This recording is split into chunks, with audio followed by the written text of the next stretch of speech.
एना Garena रूसी मुसन्निफ Leo Tolstoy का एक अजीम नावल है जो मोहब्बत, शादी, वफादारी, माशरती दबाव और इंसानी कमजोरी जैसे गहरे मौजूआत को बयान करता है। एना एक खूबसूरत औरत है जिसकी शादी कैरीना से हुई, मगर उसकी शादी खुशगवार नहीं।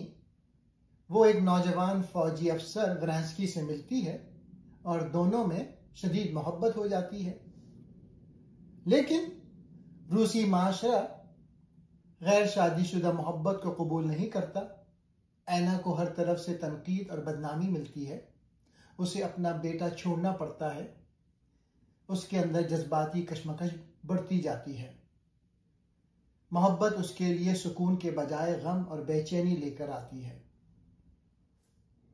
इस नावल का बुनियादी पैगाम है कि हराम मोहब्बत दर्द देती है, समाजी दबाव इंसान को तोड़ देता है, सच्ची खुशी इखलाक, किरदार और मकसद में है, जाहिरी चमक दमक वक्ती है, दिल की सुकून असल दौलत है। एना और वरांस्की की मुलाकात।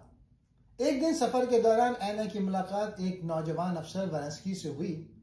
दोनों एक दूसरे को पसंद करने लगते हैं, जबकि एना की शादी हुई भी होती है। शुरू में एना को लगा कि शायद अब वो खुश रह पाएगी, लेकिन ऐसा ना हुआ। लोग एना के बारे में बुरी बातें करने लगे। उसके घर वाले और दोस्त भी नाराज हो गए। एना बहुत अकेली महसूस करने लगी। उसे अपना बेटा भी याद आता था, मगर वो उसके पास नहीं रह सकती थी। आहिस्ता आहिस्ता वो उदास, परेशान और गमगीन होती गई।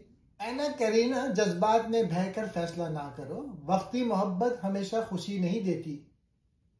अंदरूनी बेचैनी इंसान को कहीं का नहीं छोड़ती। जिंदगी में तवाजुन जरूरी है, दिल भी दिमाग भी। एना खुद को यकीन दिलाती है कि उसने ठीक फैसला किया है, हालांकि अंदर से उसे मालूम होता है कि वो खतरनाक रास्ते पर है। ये इंसानी नफ्सियात की बहुत हकीकी तस्वीर है। इंसान वही मानता है जो उसके दिल को सहूलत दे। इस्लामी नुक्ता नजर से यह नावल हमें वाज़े तौर पे नेकी और बदी, नफ्स और तकवा और हलाल और हराम के फर्क को समझने में मदद देता है। खानदान और निकाह की अहमियत। इस्लाम में निकाह मुक़द्दस रिश्ता और खानदान माशरे की मजबूत अकाई है। एना का वरांस्की के साथ नाजायज ताल्लुक इस अकाई को तबाह करता है। उसका घर, शौहर और बच्चे सब मुतासिर होते हैं। यह वाक़या इस्लामी तालीमात की इस हकीकत की अमली मिसाल है कि गुनाह सिर्फ फर्द का नहीं, पूरे खानदान का नुकसान करता है। ख्वाहिशात का धोखा और नफ्स का फितना। इंसान को हवाए नफ्स से बचने की नसीहत की गई है। एना अपने जज्बात को मोहब्बत समझ बैठती है, हालांकि वो वक्ती कशिश थी। यह ताल्लुक जल्द ही बेचैनी, खौफ और अदम एतबार में बदल जाता है। यह कुरान की इस बात की तस्दीक है कि गुनाह के बाद दिल में सुकून नहीं रहता। एना की कमजोरी ना सिर्फ उसकी जिंदगी बर्बाद करती है, बल्कि माशरती तवाजुन भी टूट जाता है। लोग उसे कबूल नहीं करते, उसकी इज्जत खत्म हो जाती है और वो तन्हाई में डूब जाती है। एना का अलमिया इस हकीकत को साबित करता है कि हराम ताल्लुकात जज्बाती तौर पर दिलकश होते हैं, मगर अंजाम तबाहकुन। बेसुकूनी, हसद, शक और रूहानी खुला उसे उस मुकाम तक ले आता है जहां वो मायूसी में जान दे देती है। एना कैरेना का अंजाम ये बताता है कि ख्वाहिश का रास्ता हमेशा तबाही की तरफ ले जाता है। गुनाह इंसान से उसका सुकून छीन लेता है। खानदान और वफादारी अल्लाह की नेमत है और हकीकत खुशी सिर्फ सच्चाई, जिम्मेदारी, पाकीज़ा नीयत और इखलाक में है। नफ्स की जिंदगी इंसान को आहिस्ता आहिस्ता गलत फैसलों के अंधे कुएं में धकेल देती है। एना भी माशरे से कट जाती है, वरांस्की से बदगुमान हो जाती है, अपने बच्चे से महरूम, दिल में बेपनाह खौफ, ये सब उसे अंजाम तक पहुंचा देते हैं और वो खुदकुशी कर लेती है। वरांस्की का अंजाम मर्द भी महफूज नहीं रहता। अक्सर गुनाह में सिर्फ औरत को इल्जाम दिया जाता है, मगर नॉवेल दिखाता है कि वरांस्की भी बर्बाद होता है। गुनाह दोनों को तबाह करता है।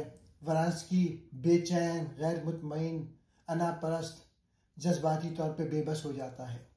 खानदान का टूटना सबसे बड़ा नुकसान है। खानदान पूरा माशरती सुतून होता है। एना का शौहर, कैरेन, बेटा और घर सब इस फैसले से मुतासिर होते हैं। घरों का टूटना सिर्फ 2 लोगों का नुकसान नहीं, पूरी माशरती इकाई मुतासिर होती है। नावल में यही होता है, बच्चा माँ से दूर, शौहर दिल शिकस्ता, अना का मुकाम तबाह और माशरे में बेएतमादी। नफ्स की आजमाइश वेरोंस्की से मुलाकात, ऐना की मुलाकात वेरोंस्की से होती है और यहाँ से नफ्स और ख्वाहिशात का इम्तिहान शुरू होता है। इस्लाम कहता है, जना के करीब भी ना जाओ, क्योंकि इंसान एक कदम बढ़ाता है, नफ्स 10 और बढ़ा देता है। अना और वेरोंस्की इसी रास्ते पर चल निकले।